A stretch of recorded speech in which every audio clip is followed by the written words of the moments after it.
Olá, turma do segundo ano! No PET 2 de vocês, logo na primeira atividade, vocês têm um poema bastante interessante. E tem outras atividades também. Eu vou comentar esses textos, eu vou comentar as questões para que vocês possam respondê-las com mais tranquilidade. Então pensem bem, o poema se chama A Garrafa. O eu lírico se dirige a uma garrafa.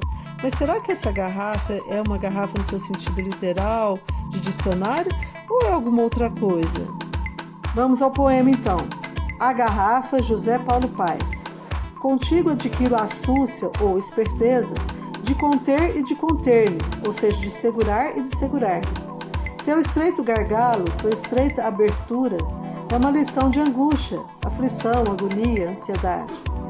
Por translúcida ou por transparente, pões o dentro fora e o fora dentro, para que a forma se cumpra e o espaço ressoe, para que esse espaço seja visto.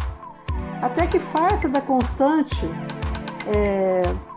prisão da forma, esse farto seria saciado, completo, satisfeito, saltes da mão para o chão e te estilhaces, te quebres todo, suicida, numa explosão de diamantes. José Paulo Paes foi um dos maiores críticos de nossa literatura e um dos nossos maiores e mais versáteis poetas do século XX, além de um excelente tradutor. Nesse poema temos o exemplo de metalinguagem, ou seja, o poeta faz o poema para falar sobre o que é fazer poema, ou sobre a criação poética. Isso se chama função metalinguística. Quando ele fala sobre uma garrafa, ele não se refere ao objeto garrafa em si, mas ao próprio ato da criação poética.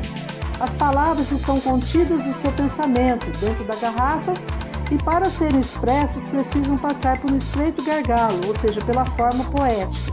Momento em que o poeta, se sente angustiado, pois não conseguiu ainda organizar as suas ideias.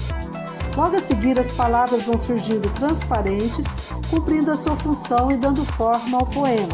Então ele vai esboçando o seu poema. Por translúcida, põe o dentro fora e o fora dentro. Dentro estão as suas ideias e fora está o mundo. Por meio da criação artística, ele expressa o seu íntimo e traz para o seu poema a realidade externa, que é o mundo. Mais adiante, a garrafa, que é metáfora de pensamento ou criação poética, se farta, ou seja, ela se cansa de obedecer à forma e resolve se jogar ao chão, numa explosão de diamantes. Esse é o momento da inspiração. E quando essas ideias explodem, não existe nenhum gargalo estreito que segure a criação poética. Então, vocês viram que a criação poética então teve 3 momentos. O momento em que ele estava pensando naquilo que ele ia escrever, então as palavras estavam contidas. Depois, ele começou a esboçar alguma coisa e no final ele se cansa de toda a forma poética, de todas as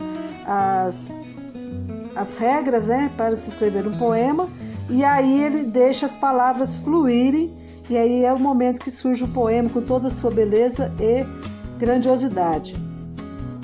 Sobre o poema vem a seguinte questão. A reflexão acerca do fazer poético é um dos mais marcantes atributos da produção literária contemporânea, que no poema de José Paulo Paes é expressado através do quê? Ou seja, o que o poeta ou eu lírico quis dizer sobre o fazer poético. É alguma coisa fácil ou difícil de se fazer? É isso que vocês vão pensar para vocês poderem responder. Lembre-se daquilo que eu já expliquei sobre o poema.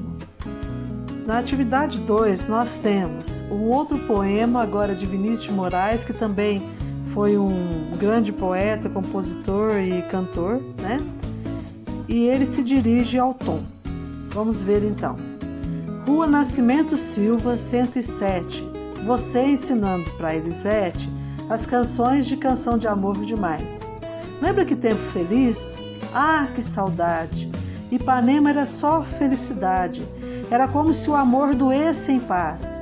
Nossa formosa garota nem sabia a que ponto a cidade turvaria esse rio de amor que se perdeu. Mesmo a tristeza da gente era mais bela, e além disso se via da janela um cantinho de céu e o Redentor. Meu amigo, só resta uma certeza, é preciso acabar com essa tristeza, é preciso inventar de novo o amor. O texto tem como título Carta ao Tom 74. Então, por meio de um poema, ele escreve uma carta a um amigo expressando alguma coisa. E aí vem a questão. O trecho da canção de Toquinho e Vinícius apresenta marcas do gênero textual carta, possibilitando uma interação, uma conversa entre o eu poético e o interlocutor. Para quê? Qual que é o objetivo dessa conversa? Compartilhar uma visão realista sobre o amor em sintonia com o meio urbano? Trocar notícias em tom nostálgico, em tom de saudade, sobre as mudanças ocorridas na cidade? Fazer confidências, contar alguma coisa um para o outro, uma vez que não se encontram mais no Rio de Janeiro? Tratar pragmaticamente sobre os destinos do amor e da vida citadina? Falar sobre esses temas? Ou aceitar as transformações ocorridas em pontos turísticos específicos? Então, vocês têm de voltar ao texto, analisar o que está sendo dito ali, para vocês terem condições de responder. A atividade seguinte gira em torno de um logotipo de uma marca que foi famosa no passado. Vejam bem, Nokia, o mundo todo só fala nele. Então, a partir desse logotipo foram sugeridas algumas questões. E aí vem as questões.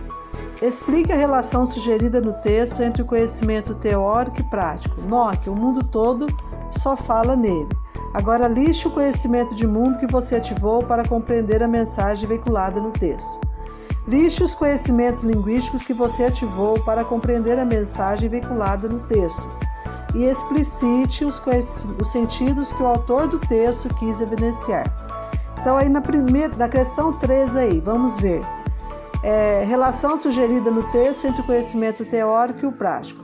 Conhecimento prático, gente, seria o conhecimento de mundo. O que você já sabe antes de ler essa mensagem ou esse logotipo. Então, o que você sabe sobre o produto Nokia antes de você ler esse logotipo, certo? Esse é o conhecimento prático.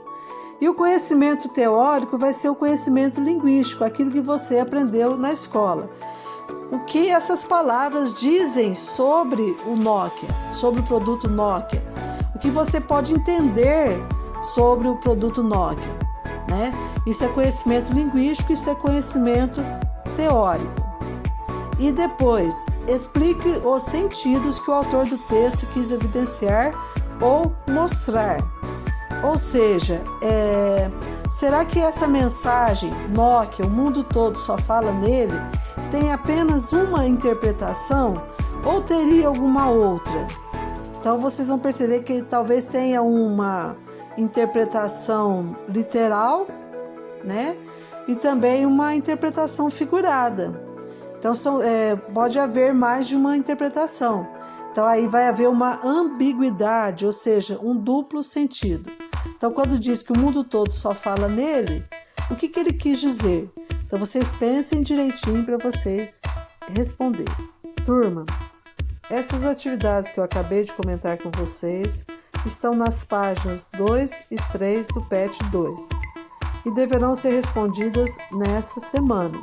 Eu vou enviar ao grupo um link, vocês vão acessar a esse link e responder as questões. Não esqueçam de colocar nome e série de vocês e no final cliquem em enviar. Além de responder no formulário, ou seja, nesse link que eu vou passar para vocês, vocês também devem responder numa folha de papel para que depois esse documento seja arquivado na pasta de vocês. Então, se tiver alguma dúvida, podem me acessar no grupo, estou à disposição. E somente uma mensagem para finalizar. Para os dias bons, sorrisos, para os dias ruins, paciência e para todos os dias, fé. Um abraço e até mais.